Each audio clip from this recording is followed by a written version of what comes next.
तो इस टाइप के क्वेश्चन को करने के लिए मैं आपको एक शानदार ट्रिक बताने वाला हूं जो कि एग्जाम में आपके काफ़ी हेल्पफुल, जिससे कि आपके एग्जाम में बहुत ज़्यादा समय की बचत होगी। तो चलिए इस क्वेश्चन को करते हैं और समझिएगा, अंत तक देखिएगा तभी समझ पाइएगा ये ट्रिक आपको कैसा लगा और कितना टाइम सेविंग ये ट्रिक है। तो चलिए इस क्वेश्चन को करते हैं और बारीकी से मैं आपको समझाऊंगा और इसका ट्रिक भी बताऊंगा कैसे आपको करना है। तो यहाँ पर देखिए, राम 12 किलोमीटर धारा के अनुकूल और धारा के प्रतिकूल यात्रा करता है। धारा के अनुकूल जाने की तुलना लौटने में 6 घंटे अधिक लगते हैं। यानी कि यहाँ पर समझिए, पॉइंट ए से पॉइंट बी जाता है और फिर बी से ए आ जाता है। तो यहाँ पर कह रहा था धारा के अनुकूल, यानी कि धारा के अनुकूल जाने में लौटने में 6 घंटे अधिक लगता है। यानी कि मान लीजिए कि यहाँ से जाता है तो एच, कैपिटल एच आवर, यानी एच घंटा लगता है, तो आने में कितना लग जाएगा? आने में यहाँ पर कह रहा है 6 घंटे अधिक लगते हैं, यानी कि h + 6 आवर हो जाएगा, ये हमारा आने में लगता है। तो यहाँ पर हम मान लेते हैं कि जो नाव की गति है वो हमारा x किलोमीटर पर आवर है और जो धारा की गति है हमारा y किलोमीटर पर आवर। अब आगे कह रहा है यदि वो अपनी गति को दुगनी कर देता है, यानी कि पहला केस ये हो गया, मतलब ये पहला कंडीशन हो गया, और दूसरा कंडीशन जब वह गति को दोगुना कर देता है, यानी कि जो नाव की गति हो जाएगी ये हमारा कितना हो जाएगा? 2x kilometre per hour. तो धारा की गति तो वही रहेगी, x किलोमीटर पर आवर ही रहेगी। अब कह रहा है धारा के अनुकूल और धारा के प्रतिकूल 12 किलोमीटर की समान, यानी कि यहाँ पर सेम दूरी 12 किलोमीटर है, यहाँ पर 12 किलोमीटर की समान दूरी तय करता है, यानी कि ए से बी जाता है और ए से बी से ए आ जाता है। तो देखिए यहाँ पर क्या कर रहा है, तो उसे धारा के अनुकूल जाने की तुलना में धारा के प्रतिकूल जाने में 1 घंटा अधिक समय लगता है। यानी कि मान लीजिए कि ए से बी जाने में आपको h आवर लगता है, तो ए से बी से ए आने में आपको h + 1 आवर लगेगा, क्योंकि 1 घंटा ज़्यादा लगता है आने में।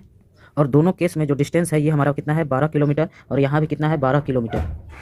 तो यहाँ पर देखिए समय का अंतराल, इस केस में समय का अंतराल जाने और आने में कितना था? 6 घंटे का, यानी h घंटा जाता था तो इधर आने में h + 6 घंटा लगता था, यानी समय का अंतराल 6 घंटा का था। और इसमें वैसे ही समय का अंतराल कितना था? 1 घंटे का अंतराल था। तो हम इस फॉर्मूले, इस ट्रिक का यूज करेंगे। तो जहाँ पर डी क्या है? डिस्टेंस है, टी क्या है? जो समय अंतराल है वो है, x है बोट की स्पीड यानी कि नाव की गति, और y क्या है? हमारा धारा की गति। तो केस 1 में जब हम ये जो फॉर्मूला है इसको यूज करते हैं तो डी हमारा कितना है? 12 बराबर टी कितना है? टी हमारा है 6, और बराबर हो जाएगा x² - y²। x जो है नाव की गति x ही है, और y जो है धारा की गति y ही है, अपॉन 2y। अब हम इसको काट देंगे तो यहाँ पर देख सकते हैं कि 6 दूनी के 12, तो यहाँ से ये मल्टीप्लाई हो जाएगा 4y बराबर 4y, ये क्रॉस मल्टीप्लाई बराबर हो जाएगा x² - y²। ये हमारा केस 1 से हमारा ये इतना निकाला, इक्वेशन 1।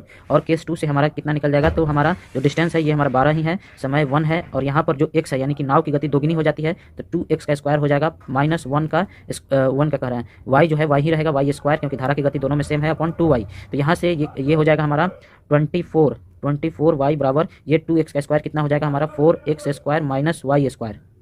अब हम इन दोनों इक्वेशन को सॉल्व कर देंगे, यानी कि 4y बराबर x² - y² और 24y बराबर 4x² - y²। हमें पूछा क्या जा रहा है? धारा की गति, यानी कि धारा की गति हम y को माने थे, हमें y निकालना है। तो हमें यहाँ से x को हटाना होगा। तो x को हटाने के लिए क्या करेंगे? इसमें हम 4 से मल्टीप्लाई करेंगे और माइनस, दोनों को माइनस कर देंगे, यानी यहाँ हो गया 4 4 16, y बराबर 4x² - 4y²। और इसमें से हम 24y बराबर 4x² - y² को घटा देंगे। तो यहाँ पर आप देख सकते हैं कि यहाँ पर घटाएंगे तो माइनस करेंगे तो यहाँ माइनस आएगा, यहाँ माइनस आएगा, और यहाँ प्लस हो जाएगा। तो देखिए 4y² + y² कितना हो जाएगा? -3y², और ये हमारा कट जाएगा और बराबर हो जाएगा हमारा 16 - 24 कितना हो जाएगा? 8y। तो यहाँ से यहाँ भी माइनस आएगा, तो माइनस माइनस कैंसिल, हमारा y बराबर कितना आ जाएगा? y बराबर आ जाएगा 8/3।